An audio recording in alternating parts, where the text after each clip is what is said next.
지난해 9월 동양그룹 계열사 5개가 회사채와 기업 어음으로 연명하다가 결국 기업 회생 절차를 신청했습니다.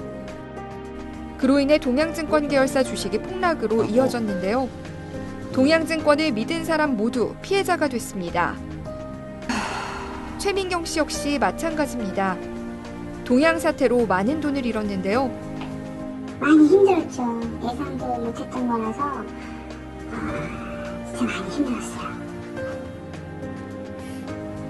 민경 씨는 꽤 많은 주식을 가지고 있었는데요. 작년 여러 사건이 있은 후 주식에 투자한 돈의 대부분을 잃었습니다.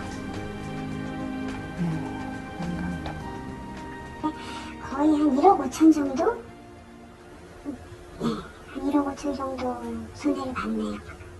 현금 자산의 반 정도가 나왔습니다. 주식에서는 얼마나 보신 거예요? 한 6, 7천? 민경 씨가 가지고 있던 주식은 동양 계열을 포함해 총 4개였습니다. 월 이자를 받기 위해 동양 DLS를 포함해 동양 계열사에 1억 2천여만 원, 그리고 남광토건에 9천만 원가량을 투자했습니다. 그때 당시 제가 여유 자금도 있고, 동양하면 다들 그래도 오래된 회사로 공신력이 있으니까 시작하게 됐죠. 처음 주식을 시작한 때는 2011년, 지인의 말에 투자를 시작했습니다. 언니가 동양증권하고 거래를 하고 계셨어서 그때 좀 여유 자금이 있었어가지고 좀 생활비에 보탬이 될까 하고 이제 증권이라는 걸 알게 된 거죠. 처음 시작할 당시에는 수익률이 높았다고 합니다. 하지만 오래가진 못했습니다. 주가가 하락할 때면 민경 씨는 추가 매수, 이른바 물타기까지 감행했는데요. 물타기 했었죠.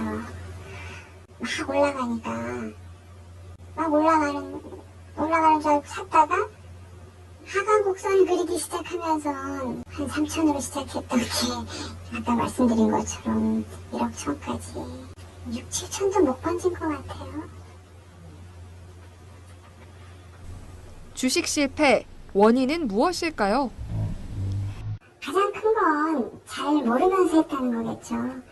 잘 알지도 못하면서. 그러니까 주식이라고 하는 것은 그 회사의 주주가 되는 건데 그 회사의 내부 사정도 잘 모르면서 겁없이 그 주가 표만 보면서 감으로 주식을 했던 게 실패의 가장 큰 원인이고 제 탓이라고 생각합니다. 하지만 민경 씨가 꼭 지인의 말만 듣고 DLS 투자를 한 것은 아닙니다. DLS가 가지고 있는 장점을 높이 샀기 때문인데요. 그때 제가 좀 여유 자금을 갖고 있었습니다. 그래가지고 DLS를 들기 시작하면서 생활비를 좀 더 벌어볼까, 좀 안정시켜볼까 해서 시작하게 됐죠. 현재 민경 씨는 전세 2억 원의 아파트에 살고 있습니다. 대출도 빚도 없는 그야말로 화려한 싱글인데요. 일정하진 않지만 프리랜서로 다양한 일을 하면서 월 100만 원의 수입도 있습니다.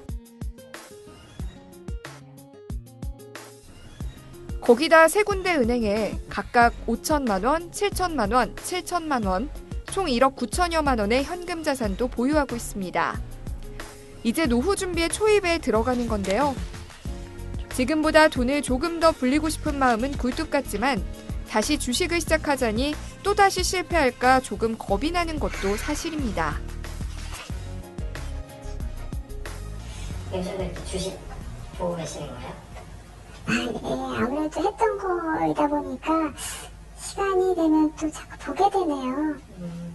솔직히 여유자금도 좀 있다 보니까 다시 할까 하는 마음도 없는 건 아니고 근데 또 그러다 보니까 또 좀 무섭기도 하고 그냥 그러면서 이렇게 보게 되네요. 민경 씨의 노후 준비는 어떨까요? 현재 한 월 수입 100 정도 그리고 현금 자산에서 이자로 한 50 정도 들어오는데 150 갖고 지금 조금 저희가 좀 어렵습니다. 그래서 거기다 그 연금 한 10만 원 돈 그리고 개인적으로 종신연금은 25만 원 정도? 그 정도. 그럼에도 불구하고 불안한 노후와 지금 가지고 있는 돈을 더 늘리고 싶은 마음에 주식 투자를 생각해보지 않을 수 없었습니다. 안정적인 걸로, 그리고 또 혼자 하다 보니까 노후가 걱정되기도 하고요. 그래서 만약 전문가분께서 안정적인 것을 추천해 줄 수 있으시다고 하면 어떤 것이 있을지 궁금하네요. 네. 아, 이분 아주 그냥 화려한 올드 싱글이십니다. 네, 그렇습니다. 골드 싱글이신데 제가 VCR을 보면서 굉장히 공감한 얘기가 있었어요. 성선아 기자의 미래였기 때문에 공감했나요? 뭐 그런 거보다도 네. 사실은 내가 잘 모르면서 잘 알지도 못한 게 화근이었다 이렇게 자조적으로 얘기를 하는데 사실 주식 투자를 굉장히 쉽게 할 수가 있어요. 근데 제가 부동산도 해보고 주식도 해왔잖아요. 그러니까 주식이 훨씬 더 힘든 것 같아요. 그래요. 네, 정말. 자, 네. 그 유명한 동양사태의 네. 직접적인 피해자는 아니지만 네. 동양사태로 주가가 떨어지면서 큰 손해를 봤다고요? 네. 뭐 직접적인 피해자라고 봐도 되겠네요. 네, 예. 그렇습니다. 일단은 그래도 사실 모아놓은 좀 자산은 꽤 있으신 편이에요. 현재 현금 자산이 1억 9천 정도 있으신데 네. 통장 3개 쪼개 놓으셨고요. 매달 총 한 200만 원 정도 수입이 있으세요. 지금 간간히 아르바이트 같은 걸 하셔서 100만 원 정도 그리고 빌려준 돈 이렇게 모으면 이자가 또 100만 원 정도. 어허. 그리고 중요한 거는 내가 비록 주식 투자로 손해를 봤지만 또 한번 해보고 싶은데 어떻게 해야 될까요? 라는 게 핵심 질문입니다. 또 하고 싶다는 거예요. 그렇죠. 보통 이제 저렇게 되면은 이제 얘 주식은 쳐다보지도 않아. 뭐 네. 이렇게 가야 되는데 그래도 또 한번 하고 싶으시다는 도전 정신. 그렇죠. 사실 예. 이때가 고비입니다. 모든 사람들이 처음 주식을 하게 읽기 때문에 이때를 포기하고 넘기고 이렇게 하면 인생에 대박은 없지만 잘 전문가분들한테 물어봐서 물고기 잡는 법을 배운다고 한다면 대박은 있다. 네, 생각합니다. 굉장히 긍정적인 성선아 기자의 이야기. 자, 다시 한번 얘기지만 성선아 기자의 이야기는 2대1리에 저희 제작 편집 방향과는 좀 다를 수도 있음을 다시 한번 안내 말씀 드리도록 하겠습니다. 자, 1억 9천만 원 정도 현금 자산이 있는 올드미스. 네. 다른 투자보다는 수익률이 좋은 주식 투자를 더 하고 싶어 하고요. 6천만 원 정도 주식에 투자할 수 있다. 나이가 많아서 공격형 투자는 하기 어렵다. 네. 안정적인 투자를 원한다. 이런 문제점이 나올 것 같습니다. 네. 그래요. 자, 그러면 전문가들의 의견 한번 들어보도록 하겠습니다. 네. 자, 이분의 지금 어떤 재테크 네. 최민경 씨에게 주식을 해도 된다. 그러면 O, 안 된다. 죽을 때까지 이제 주식은 하면 안 된다. X 들어주시면 되겠습니다. 네. 하나, 둘, 셋. 들어주세요.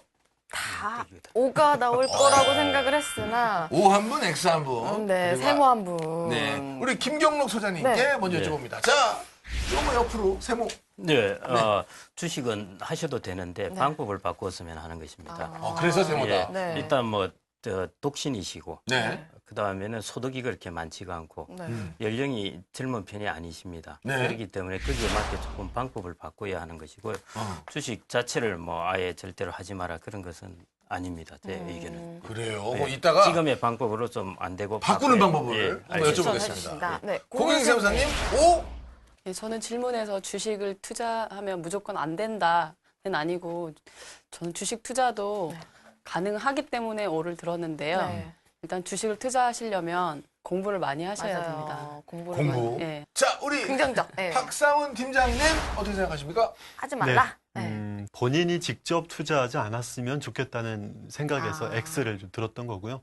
분명히 꼭 좀 기억했으면 좋겠는 게 또 유명한 전문가들 콕 집어주는 주식들 투자해도 제 고객 중에 상담을 할 때 150개 주식 전문가들이 추천했던 150개 정말 신문 기사 나올 때마다 150개를 모았었던 분들이 계신데 전체적으로 평균 수익률이 마이너스 60%입니다. 그러니까 추천했던 종목이 150개인데도 수익률이 마이너스 60% 정도까지 간 그런 네. 경우들이 있거든요. 네. 꼭 좀 말씀드리겠지만 네. 개인이 직접 투자하지는 않고 네. 전문가와 함께 분산하고 종목도 분산하고 또한 시점도 분산해서 좀 나눴으면 좋겠다라고 자, 말씀드리겠습니다. 네. 제가 알고 있는 우리 박상훈 팀장님의 성격상으로는 그렇죠. 만약 저분이 김민경 씨가 앞에 앉아 있다. 서로 무릎을 맞대고 앉아있는 사이다라고 얘기를 했을 때 주식 투자를 권하지 않을 것 같은 느낌이 듭니다. 왜냐하면 손가락을 얘기해서 자, 그 6천만 원을요.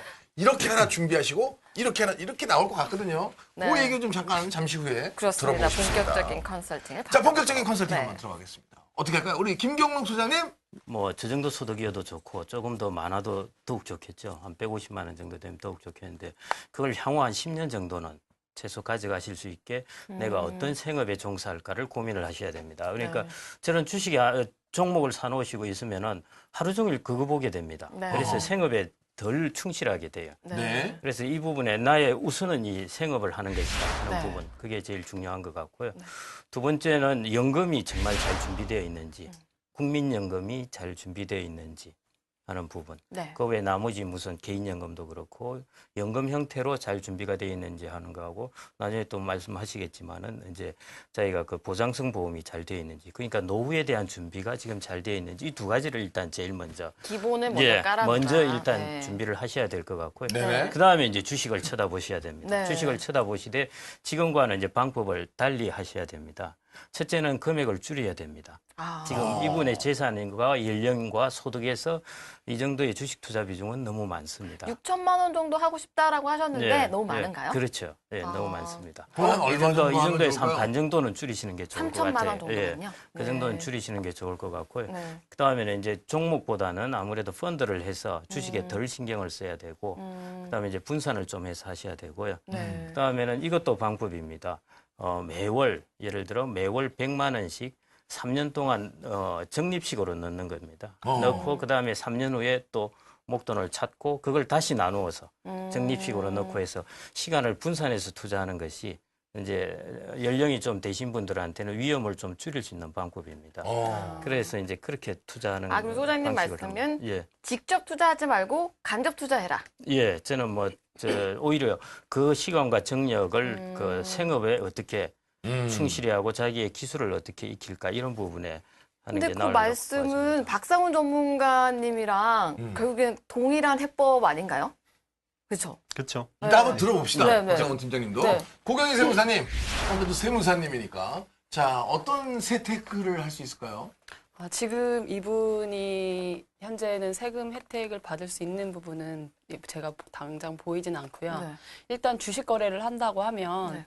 매도할 때마다 그 금액의 0.3% 세금이 나옵니다. 맞아요. 그러니까 거래세금. 거래를 계속 한다면 수익이 나든 안 나든 0.3%의 세금이 나오고 그리고 거래할 때마다 계약이 체결될 때마다 내가 사든 팔든 그때마다 증권회사에서 수수료가 나가니까 거래를 너무 자주 빈번하게 한다면 이 비용도 소액인 것 같지만 만만치 않거든요. 맞아요. 그러니까 너무 단타라고 하는데 단타 팔았다. 네. 그걸 자꾸 하는 경우 오히려 돈이 없어지는 경우가 있으니까 네. 그러니까 너무 자주 단타로 하는 거는 좀 지양해야 되겠고 네. 그다음에 공부를 좀 진짜 열심히 하셔서 본인이 그 회사 어떤 좋은 회사가 있어 발굴이 돼서 그 회사에 장기적으로 투자할 수 있다면 직접 투자하시면 좋겠고 네. 저도 똑같이 만약에 본인이 직접 그렇게 공부하시기가 힘드시다면 네, 펀드에다가 가입하셔서 근데 일단 공부를 한다면 직접 투자는 해도 된다. 그죠? 그러니까 공부를 열심히 하시고 네. 본인이 확신이 있을 때 투자를 하셨으면 좋겠어요. 제가 그럴 줄 알고 고3 수험생도 아니고 공부를 열심히 한 다음에 공부를 하는데. 조금 하고 좋은 종목을 추천을 제가 받을 수 있는 거를 제가 또 압구정 교주님께 또 이렇게 교수를 또 받아왔으니까요.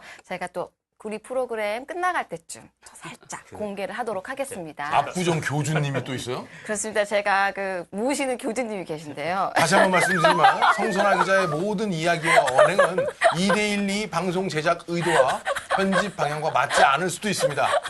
안내 말씀드리면서 자, 네. 우리 박상훈 팀장님께 여쭤봅니다. 자, 어떤 얘기를 해주실까요? 네. 네, 아까 이제 박준영 씨가 저 손가락으로 제가 손가락 정리하는 걸 좀 좋아하는데요. 네.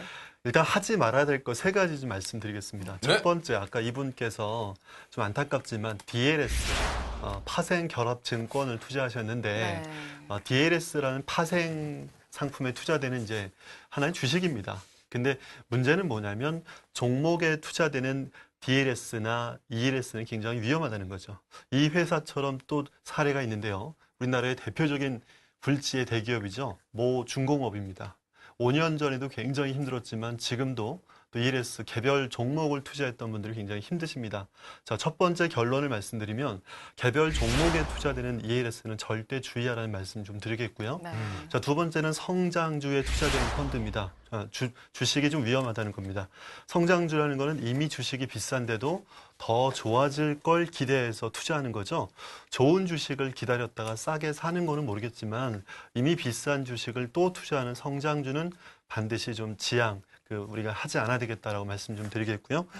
세 번째는 우리가 분산 투자하지 않고 좀 올인하는 경우가 있습니다. 예를 들어 이제 업종에 어느 한쪽 업종에 좀 이렇게 몰려 있는 거죠.